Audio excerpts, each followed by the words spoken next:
Ang regalo. Isang mahirap na batang babae na si Mia ang may pangarap na magkaroon ng bagong laruan.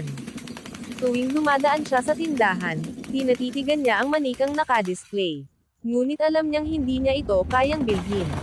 Isang araw, habang naglalakad pa uwi, napansin niyang may matandang lalaki na nahulog ang supot ng tinapay. Dinampot niya ito at hinabol ang matanda.